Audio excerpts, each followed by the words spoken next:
আসসালামু আলাইকুম প্রিয় শিক্ষার্থী বন্ধুরা, আশা করি সবাই ভালো আছো। আল্লাহর অশেষ রহমতে আমিও ভালো আছি। সবাইকে অনলাইন ক্লাসে স্বাগত। প্রিয় শিক্ষার্থী বন্ধুরা, আজ আমি তোমাদের সাথে খতিয়ান বিষয় নিয়ে আলোচনা করব। খতিয়ান নবম দশম শ্রেণীর সপ্তম অধ্যায় 79 নম্বর পেজে রয়েছে। প্রিয় শিক্ষার্থী, তোমরা বই খোলো। প্রিয় শিক্ষার্থী বন্ধুরা, কোনো কিছু পড়ানোর আগে জানতে হবে এটা আসলে কি। অর্থাৎ আমরা যখন কোনো কিছু নতুন করে শুরু করব, আগে ওটা সংজ্ঞা জানতে হবে, ওটা সম্পর্কে জানতে হবে। তাহলে খতিয়ান আসলে কি? তোমাদের বাসায় সবারই তো আলমারি রয়েছে, তাই না? বুক সেলফ রয়েছে, আলমারি রয়েছে, সেখানে তোমরা কি করো? সেগুলোকে গুছিয়ে গুছিয়ে রাখো। ধরো তোমরা বাসায় দুটো বোন আছো বা দুটা ভাই আছো, তখন তোমরা কি করো? একটা আলমারির এক পাশ এক ভাই ইউজ করো, আরেক পাশ আরেক ভাই ইউজ করো, বা একটা তাক তোমার কাপড় চোপড় রাখো, আরেকটা তাক আরেকজনের কাপড় চোপড় রাখো, আরেক ভাইয়ের কাপড় চোপড় রাখো, তাই না? এই যে গুছিয়ে রাখা, তাকে তাকে হিসাবগুলোকেও ঠিক একইভাবে যে তাকে তাকে গুছিয়ে রাখা হয়, সেটার নামই হচ্ছে খতিয়ান। আমরা যখন জাবেদা করি তখন হিসাবগুলো ছড়ানো ছিটানো থাকে। দেখা গেছে 1 তারিখে একটা ক্রয় হয়েছে, আবার 5 তারিখে হয়েছে, আবার 10 তারিখে হয়েছে, আবার 15 তারিখে হয়েছে। এইভাবে সারা বছরই হাজার হাজার বার ক্রয় লিপিবদ্ধ হয়, তাই না? বিক্রয় লিপিবদ্ধ হয়, বিভিন্ন হিসাব লিপিবদ্ধ হয়। তখন আমরা যদি এটাকে নির্ণয় করতে যাই যে মোট সারা বছর আমরা কত টাকার পণ্য ক্রয় করেছি, প্রিয় শিক্ষার্থী বন্ধুরা, জানা আমাদের পক্ষে অসম্ভব। এটার জন্য কি করা হয় যে এই যে হিসাবগুলোকে একটি নির্দিষ্ট জায়গায় সাজিয়ে রাখা হয়, হিসাবের শিরোনাম অনুসারে সাজিয়ে রাখা হয়। এই সাজিয়ে রাখা হয় যেই বইয়ের মাধ্যমে, সেটি হচ্ছে আমাদের খতিয়ান বই বা খতিয়ান। অর্থাৎ আমরা যখন হিসাবগুলোকে একটি নির্দিষ্ট শিরোনামে তারিখের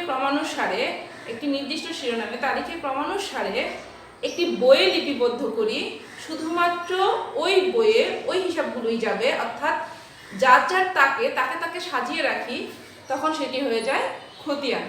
তো আশা করি প্রিয় শিক্ষার্থী বন্ধুরা, তোমরা বুঝতে পেরেছ খতিয়ান আসলে কি। ইংরেজি লেজার শব্দের অর্থ হচ্ছে খতিয়ান। তোমরা বাংলার পাশাপাশি ইংরেজিটাও জেনে রাখা তোমাদের জন্য ভালো। তো খতিয়ান আশা করি তোমরা বুঝতে পেরেছ। আমি আবার বলছি, দেখো, যে বইয়ে হিসাবগুলোকে সুন্দরভাবে একত্রিত করে সাজিয়ে রাখা হয়, সেই বইটি হচ্ছে খতিয়ান বই।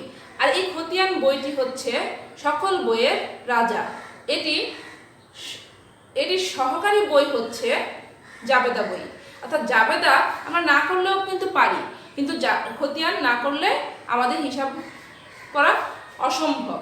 তাই খতিয়ানকে সহযোগিতা করার জন্য জাবেদা বই প্রস্তুত করা হয়, এবং সকল বইয়ের রাজা হচ্ছে খতিয়ান। তো আশা করি প্রিয় শিক্ষার্থী বন্ধুরা, তোমরা খতিয়ানের গুরুত্বটা বুঝতে পেরেছ। কারণ খতিয়ান যদি না থাকে, হিসাবে গাণিতিক শুদ্ধতা যাচাই করা যাবে না। আবার হিসাবে গাণিতিক শুদ্ধতা পরবর্তীতে আমরা যে হিসাব সমন্বয় করতে হয়, সেগুলো বলতে পারবো না। আবার দেখো, খতিয়ান যদি আমরা না করি, সারা বছর কোন হিসাবে কত টাকা আয় হয়েছে, ব্যয় হয়েছে, সেটা আমরা জানতে পারবো না। এবং কি আমরা যখন আর্থিক বিবরণী করি, তখন যে জের, কোন হিসাবের কত টাকা জের রয়েছে, সেই জিনিসগুলো আমরা জানতে পারবো না। তাহলে প্রিয় শিক্ষার্থী বন্ধুরা, দেখো, একটি ব্যবসায়ী প্রতিষ্ঠানের জন্য খতিয়ানটা কতটা ইম্পর্টেন্ট, তাই না? তাহলে খতিয়ান আমাদের জন্য কি অনেক ইম্পর্টেন্ট। এই জন্যই খতিয়ানকে সকল বইয়ের রাজা বলা হয়। সকল বইয়ের রাজা বলা হয়। জাবেদা খতিয়ানের সহকারী বই, আর খতিয়ান হচ্ছে সকল বইয়ের রাজা। প্রিয় শিক্ষার্থী, দেখো, আমরা যখন খতিয়ান করব, তখন এই খতিয়ানের সাথে বিভিন্ন ওয়ার্ড সম্পর্কিত, আমরা বিভিন্ন ওয়ার্ডগুলো কি, যে বিভিন্ন ওয়ার্ডগুলো আসবে, সেই বিভিন্ন ওয়ার্ডগুলো আমি এখানে বোর্ডে লিখেছি। খতিয়ানের সাথে রিলেটেড কথাবার্তা এখানে বোর্ডে লিখেছি। আজ এই সকল সম্পর্কে, খতিয়ানের প্রকারভেদ, খতিয়ান কিভাবে কোন ছকে লিপিবদ্ধ করতে হয়, বা খতিয়ানে কয়টা ছক আসলে প্রচলিত নিয়ম অনুসারে আছে, কয়টা ছকে আমরা ফলো করতে পারি, খতিয়ানটা লিপিবদ্ধ করতে পারি, এই বিস্তর বিষয়গুলো আজকে আমরা তোমাদেরকে বোঝানোর চেষ্টা করব। তো প্রিয় শিক্ষার্থী, আশা করি তোমাদের ক্লাসটি ভালো লাগবে এবং উপকারে আসবে। তো তোমরা সবাই কিন্তু আমার সাথে ক্লাসটি সম্পূর্ণ করবে। তো প্রিয় শিক্ষার্থী, প্রথমেই আসি। দেখো, এখানে বলছি খতিয়ান। আগে প্রথমে আমি আসবো খতিয়ান আসলে মূলত কত প্রকার। ঠিক আছে?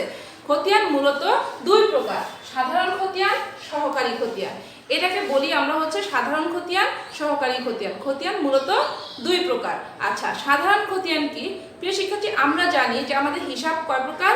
5 প্রকার। আধুনিক নিয়ম অনুসারে হিসাব হচ্ছে 5 প্রকার। এক হচ্ছে সম্পত্তিবাচক অর্থাৎ সম্পত্তি হিসাব, আর হচ্ছে দায় হিসাব, আর হচ্ছে মালিকানা সত্ত্ব হিসাব, তারপরে আয় হিসাব, ব্যয় হিসাব। এই 5 প্রকার হিসাব বের যখন বিভিন্ন নামে হয়, যেমন ক্রয়, বিক্রয়, নগদ, ব্যাংক, ঠিক আছে, আসবাবপত্র, এই যে হিসাবগুলোর নামে যেই খতিয়ান করা হয় এটা হচ্ছে সাধারণ খতিয়ান। আর সহকারী, সহকারী বলতে আমরা কি বুঝি প্রিয় শিক্ষার্থী? সহকারী মানে হচ্ছে হেল্পিং, সাপোর্টিং, তাই না? ঠিক এরকমই আমরা যখন দেনাদার পাওনাদারকে হিসাব করি তখন অনেক দেনাদার থাকে। আমাদের ব্যবসায় প্রতিষ্ঠানে কিন্তু দেনাদার পাওনাদারের অভাব হয় না। এই যে দেনাদার পাওনাদার অনেক থাকে, কিন্তু অনেক থাকার মধ্যে যদি তুমি একটা নির্দিষ্ট স্পেসিফিক কোনো ব্যক্তির হিসাব বের করতে চাও, ধরো রহিমের কাছ থেকে তুমি কত টাকার পণ্য ক্রয় করেছো বা কমলের কাছে তুমি কত টাকার পণ্য বিক্রয় করেছো, এটা তুমি জানতে চাও, তাহলে আমাকে কি করতে হবে? কমলের নামে বা রহিমের নামে একটি সহকারী খতিয়ান বের করতে হবে। অর্থাৎ দেনাদার এবং পাওনাদারের সম্পূর্ণ রূপগুলো হচ্ছে মূল খতিয়ান, অর্থাৎ সাধারণ খতিয়ানের একটা অংশ হচ্ছে মূল খতিয়ান। প্রিয় শিক্ষার্থী দেখো, সাধারণ খতিয়ানের একটি অংশ হচ্ছে মূল খতিয়ান। মূল খতিয়ান সাধারণত দেনাদার এবং পাওনাদারকে বলা হয়। মূল খতিয়ান সাধারণত দেনাদার এবং পাওনাদারকে বলা হয়। কেন? এই খতিয়ানের মাধ্যমে দেনাদার এবং পাওনাদারের মধ্যে অনেক লোক থাকে, যেই লোকগুলোকে আলাদা আলাদা নামে বা যেই প্রতিষ্ঠানগুলোকে আলাদা আলাদা নামে যখন আমরা খতিয়ান করব, সেই খতিয়ানগুলোকে বলা হয় সহকারী খতিয়ান। প্রিয় শিক্ষার্থী বন্ধুরা দেখো, সেই খতিয়ানগুলোকে বলা হয় সহকারী খতিয়ান। তাহলে নিশ্চয়ই তোমরা বুঝতে পেরেছো, আমি বলেছি যে হিসাবের যে 5 প্রকার হিসাব রয়েছে, এই হিসাবের যেই নামগুলো রয়েছে, যেমন নগদ, ব্যাংক, আসবাবপত্র, যন্ত্রপাতি, ক্রয়, বিক্রয়, ক্রয় ফেরত, বিক্রয় ফেরত, এগুলো সবকে বলা হয় সাধারণ খতিয়ান। কিন্তু এগুলোর মধ্যে একটি অংশ রয়েছে দেনাদার এবং পাওনাদার। কারণ ক্রয় যদি তুমি করো, ক্রয়ের মধ্যে কিন্তু তুমি ভাগ করতে পারবে না, কিন্তু যদি দেনাদার করো তাহলে দেনাদারের মধ্যে তোমার কতগুলো দেনাদার, হাজার হাজার দেনাদার আছে। এখন কোন প্রতিষ্ঠান কত টাকা পায় তোমার জানার আগ্রহ জাগতে পারে না প্রিয় শিক্ষার্থী? বা কেউ তোমাকে বলতে পারে না যে আপনি আমার কাছে কত টাকা পান, জানতে পারে। তো সেই ক্ষেত্রে তুমি কি করবা? সেই ক্ষেত্রে তুমি প্রিয় শিক্ষার্থী সহকারী খতিয়ানকে লিপিবদ্ধ করতে হবে। আর এই যে যে সহকারী খতিয়ানের যে একটি সম্মিলিত রূপ দেনাদার অথবা পাওনাদার, এগুলোকে বলা হয় প্রিয় শিক্ষার্থী মূল খতিয়ান। আশা করি প্রিয় শিক্ষার্থী সহকারী খতিয়ান, সাধারণ খতিয়ান এবং মূল খতিয়ান সম্পর্কে তোমাদের ধারণা হয়েছে। তাহলে খতিয়ান কয় প্রকার? মেইনলি খতিয়ান হচ্ছে 2 প্রকার। একটা হচ্ছে সাধারণ খতিয়ান, আর একটা হচ্ছে সহকারী খতিয়ান। এই সাধারণ খতিয়ানের একটি অংশ হচ্ছে মূল খতিয়ান। এই সাধারণ খতিয়ানের একটি অংশ হচ্ছে মূল খতিয়ান। আর মূল খতিয়ানের যে সম্মিলিত রূপ অর্থাৎ যে অংশ, মূল খতিয়ানের যে অংশগুলো রয়েছে বিভিন্ন নামে বিভিন্ন প্রতিষ্ঠানে, সেই নামে বা প্রতিষ্ঠানের উপর যখন আমরা খতিয়ান করি সেগুলোকে বলা হয় সহকারী খতিয়ান। কোনো ব্যক্তি বা প্রতিষ্ঠানের নামের উপর, কোনো ব্যক্তি বা প্রতিষ্ঠানের নামের উপর হয়। যেমন আমি এখানে বলেছি রহিম, করিম স্টোর, সুজন ব্রাদার্স।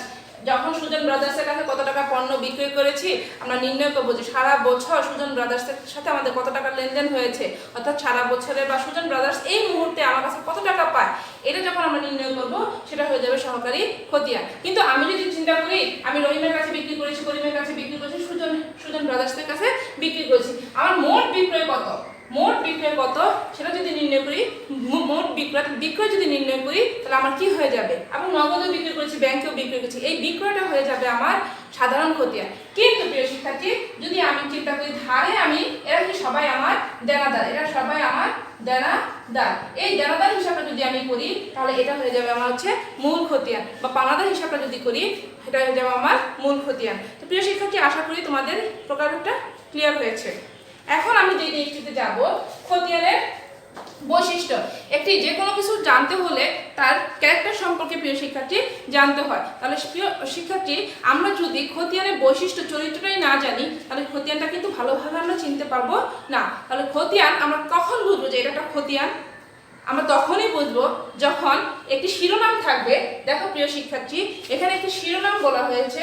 প্রত্যেকটি খতিয়ানে একটি নির্দিষ্ট শিরোনাম থাকে, তোমাদের বইও আছে, তোমরা ভালোভাবে দেখবা, বিস্তৃতভাবে সুন্দরভাবে বলা রয়েছে যে খতিয়ানে কি একটি নির্দিষ্ট শিরোনাম থাকবে, প্রত্যেকটি হিসাবে শিরোনাম থাকবে এবং টি ছক অথবা চলমান জেড ছক, অর্থাৎ খতিয়ানটি টি ছক অথবা চলমান জেড ছকে থাকবে এবং এদের প্রত্যেকের কি জের বা উদ্বৃত্ত থাকবে এবং জাবেদা পৃষ্ঠা থাকবে। অর্থাৎ খতিয়ানে একটি জাবেদা পৃষ্ঠা থাকবে এবং এগুলা দ্বারা, এই খতিয়ানগুলো দ্বারা গাণিতিক শুদ্ধতা যাচাই করা যাবে।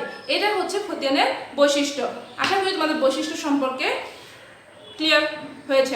অর্থাৎ বৈশিষ্ট্যগুলো তোমাদের নিয়ে কোনো প্রশ্ন নেই। প্রিয় শিক্ষার্থী, দেখো এখন আমরা যেটুকু যাব, আমরা যেটুকু পড়িয়েছি, কি পড়িয়েছি, বৈশিষ্ট্য পড়িয়েছি, প্রকারভেদ পড়িয়েছি। বৈশিষ্ট্যকে আমি মুছে দিই। দেখো প্রিয় শিক্ষার্থী,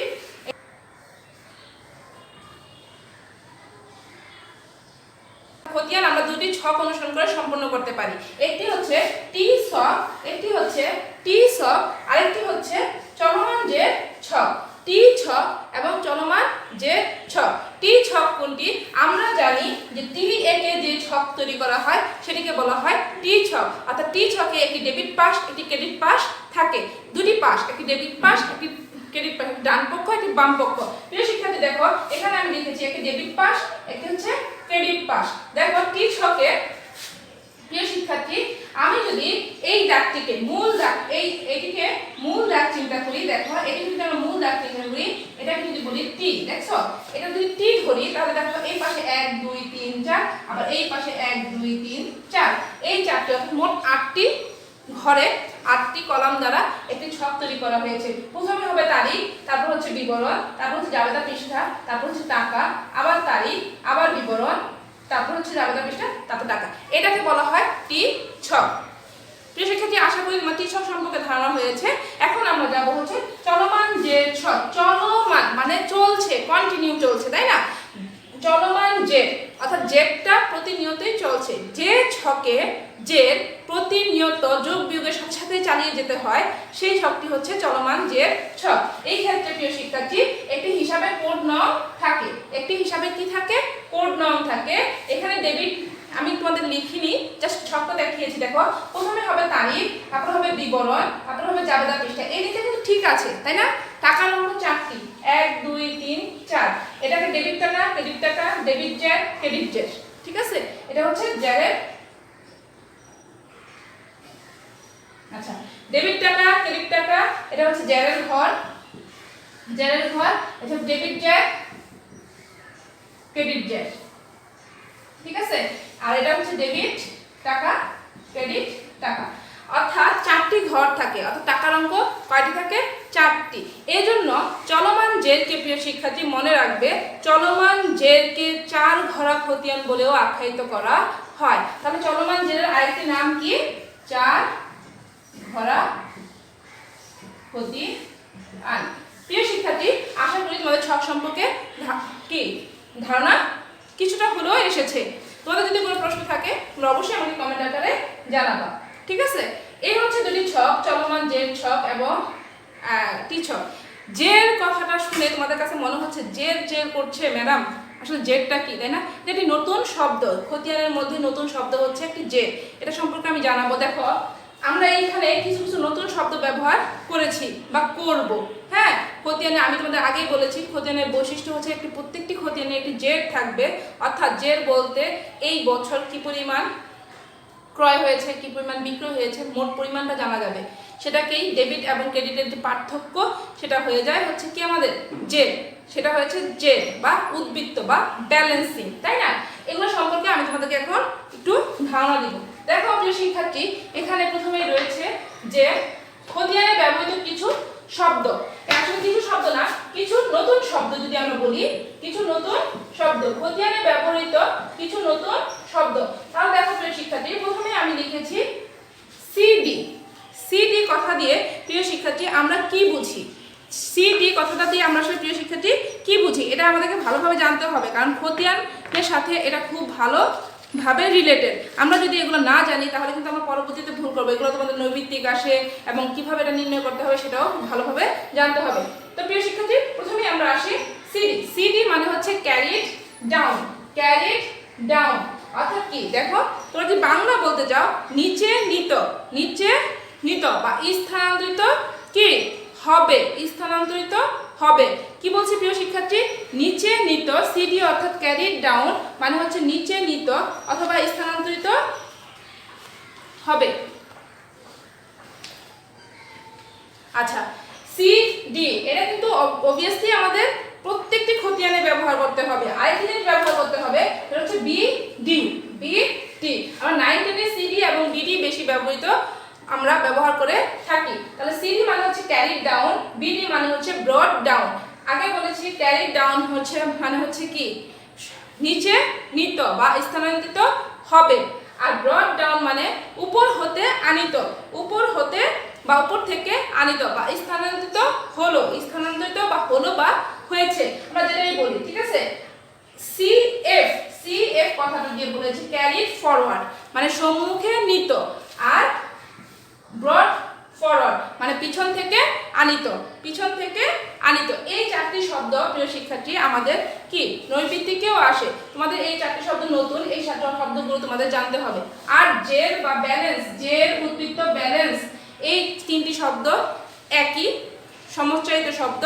এই শব্দ সম্পর্কে জের বা ব্যালেন্স যখন আমরা কোনো কিছু ক্লোজ করে দেই, ক্লোজ করার পর দুই দিক সমান করতে হয়, খতিয়ানে দুইটা দিক সমান করতে হয়।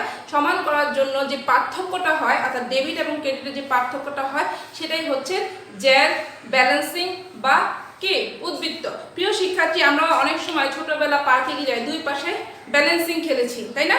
তোমাদের মনে আছে প্রিয় শিক্ষার্থী? তোমাদের মনে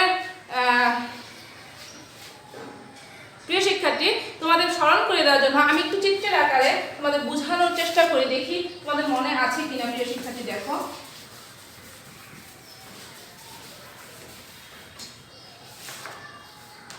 আমরা ছোটবেলায়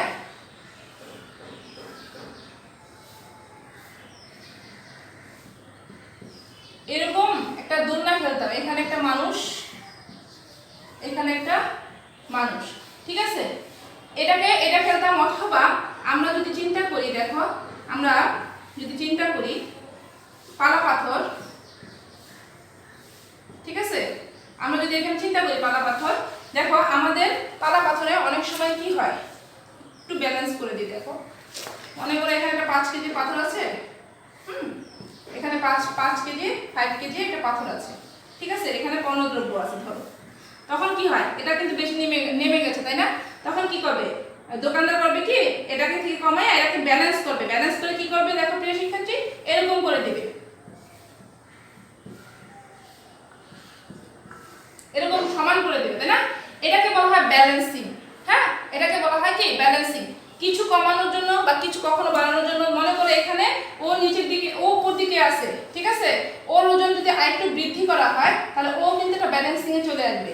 এই যে কিছু কমানো বা কিছু বাড়ানো, এই যে বাড়িয়ে কমায়া যেই পাশে কম থাকবে সেই পাশে যোগ দিয়ে যেই সমতল আনতে হবে সেটাকেই বলা হচ্ছে ব্যালেন্সিং।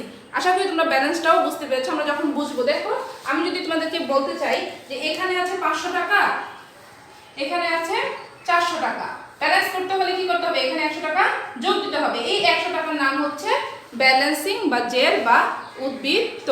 তো প্রিয় শিক্ষার্থী এইটুকু তোমরা বুঝতে পেরেছো, তাই না? এখন আমরা যাব হচ্ছে কোন হিসাবের খতিয়ানে সাধারণত কোন হিসাবে কোন ব্যালেন্স আসে। প্রিয় শিক্ষার্থী এখন আমরা যাব কি খতিয়ানের কোন হিসাবে কোন ব্যালেন্স আসে সেই বিষয়টি আমরা জানব।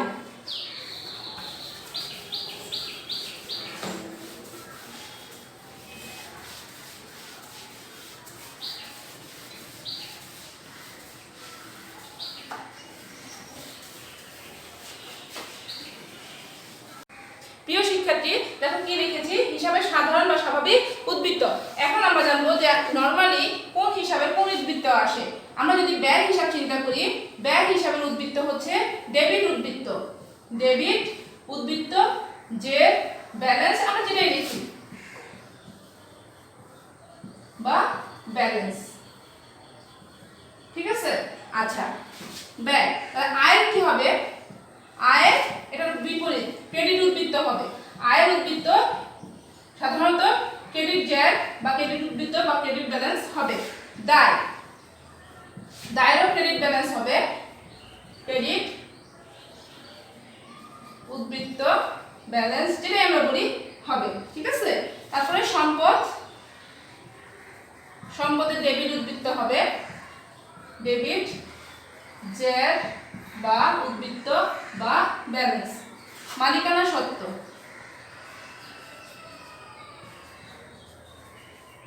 মালিকানা সত্ত্বের ক্ষেত্রে ক্রেডিট জেড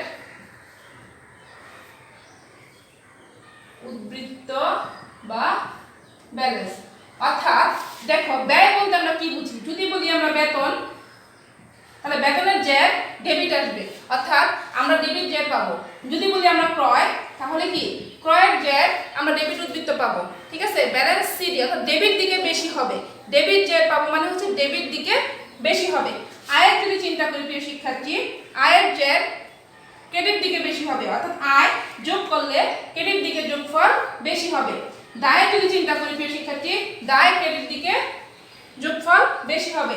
সম্পদের ক্ষেত্রে ডেবিট দিকে যোগফল বেশি হবে, মালিকানা সত্ত্বের ক্ষেত্রে ক্রেডিট দিকে যোগফল বেশি হবে। তো প্রিয় শিক্ষার্থী, আমি বোঝানোর চেষ্টা করলাম যে কোনটার জেড অর্থাৎ কোনটার যোগফল কোন দিকে বেশি হবে। যখন তোমরা দেখবা সাধারণত এগুলা কি ব্যয় সম্পদের জন্য হচ্ছে ডেবিট উদ্বৃত্ত এবং আয় দায় মালিকানা সত্ত্ব এই তিনটির জন্য হচ্ছে ক্রেডিট উদ্বৃত্ত। তোমরা প্রিয় শিক্ষার্থী আমার যারা হিসাবে ক্লাস করেছো তারা জানো আমি এই তিনটাকে যদি আমি এভাবে ব্যাখ্যা করি, ব্যয়কে আমি বলি ব্যাস অর্থাৎ বয় দফাতে ব্যয় এবং সতে একই সম্পদ, এটা হবে ডেবিট উদ্বৃত্ত বা জেড, ঠিক আছে।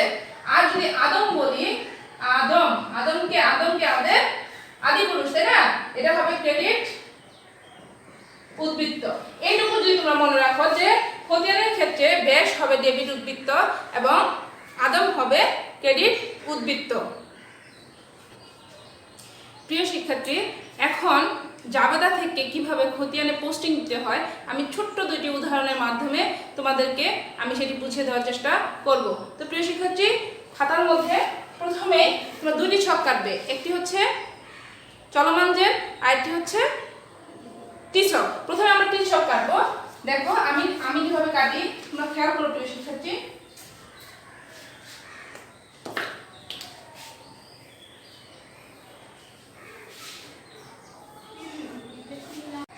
প্রথমে প্রিয় শিক্ষার্থী আমরা টি ছকটা কেটে নিই। দেখো টি ছক কিভাবে কাটে, এভাবে আমি একটা টি আঁকলাম, এটা ঠিক এই পাশে চারটি ঘর করব, তারিখ, টাকা, জাবেদা পৃষ্ঠা, আবার তারিখ, জাবেদা পৃষ্ঠা, টাকা, তাই না। একটি হচ্ছে ডেবিট পাস আর একটা হচ্ছে ক্রেডিট পাস, ঠিক আছে। কি লিখব প্রথমে, তারিখ, বিবরণ, জাবেদা পৃষ্ঠা, টাকা, তারিখ, বিবরণ, জাবেদা পৃষ্ঠা, টাকা। আপাতত এভাবে একটা ছক কাটো। আরেকটি কাটবে হচ্ছে প্রিয় শিক্ষার্থী চলমান জেড পদ্ধতি, ঠিক আছে।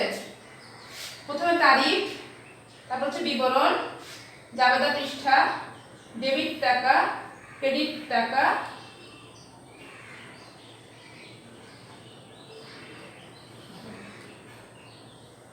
Z, debit Z, credit Z, অর্থাৎ তারিখ, বিবরণ, জাবেদা পৃষ্ঠা, ডেবিট টাকা, ক্রেডিট, তোমরা পূর্ণভাবে লেখো প্রিয় শিক্ষার্থী, টাকা, জেড বা উদ্বৃত্ত যেটা লেখো, ডেবিট জেড, ডেবিট ক্রেডিট। ওকে, এখানে হবে হিসাবের কোড নং। ধরো আমি যদি বলি নগদ টাকা ডেবিট, আমি জাবেদাটা না বললাম, নগদান হিসাব লেখা আছে 50,000 টাকা, ঠিক আছে। মূলধন 50,000 টাকা ক্রেডিট, ডেবিট ক্রেডিট। ঠিক আছে, দেখো আরেকটু যদি লিখি এইভাবে, নগদান হিসাব ডেবিট 5,000 টাকা, ব্যাংক ক্রেডিট 5,000 টাকা। এটা লেখা যায়। আরেকটি লিখি দেখো, ক্রয় হিসাব ডেবিট 2,000, নগদান হিসাব ক্রেডিট 2,000। প্রিয় শিক্ষার্থী খেয়াল করো, এখান থেকে আমরা পোস্টিং দিব। ঠিক আছে, প্রথমে আমি তোমাদের শেখাবো যে কি করতে হয়, টিচারকে কিভাবে পোস্টিং দিতে হয়। আমরা দুইটার মধ্যেই নগদের হিসাবটা করব। কার করব? নগদান হিসাব, নগদান হিসাব। ঠিক আছে, এই নগদান হিসাবের খতিয়ান আমরা প্রিয় শিক্ষার্থী করব।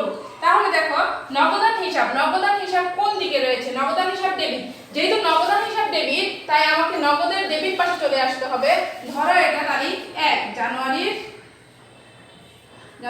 1, জানুয়ারির 6, জানুয়ারির 10, ধরো এটা এইভাবে আছে। ঠিক আছে, তাহলে 1 তারিখে কি হয়েছে?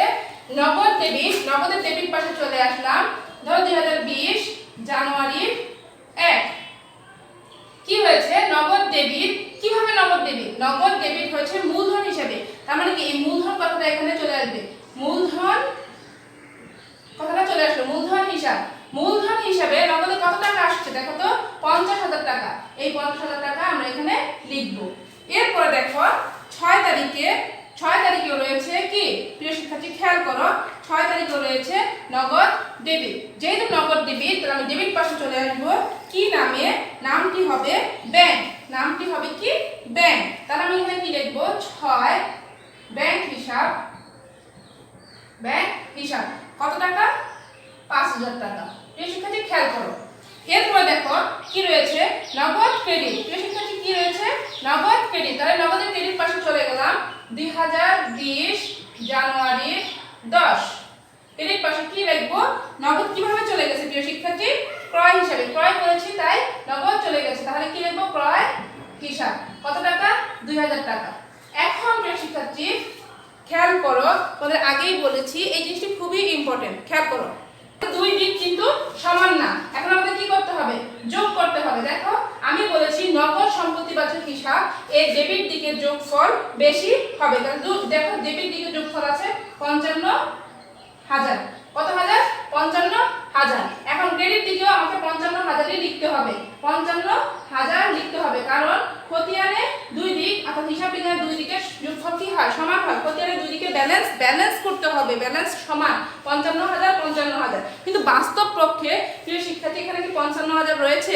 না, এখানে রয়েছে হচ্ছে 2,000। তাহলে 2,000 থেকে 55,000 টাকা হতে কত টাকা লাগে? আর 53,000 টাকা লাগে। এখানে যদি আমি 53,000 টাকা যোগ দেই, লিখি, তাহলে কিন্তু 55,000 টাকা এখানে হয়ে যায়। এই 53,000 এর নাম হচ্ছে ব্যালেন্স। এখন এই ব্যালেন্সটার নাম হচ্ছে সিডি, ক্যারিড ডাউন, মানে নিচে নিত। কিভাবে নিচে নিব আমি দেখাচ্ছি। এখানে লিখব সিডি।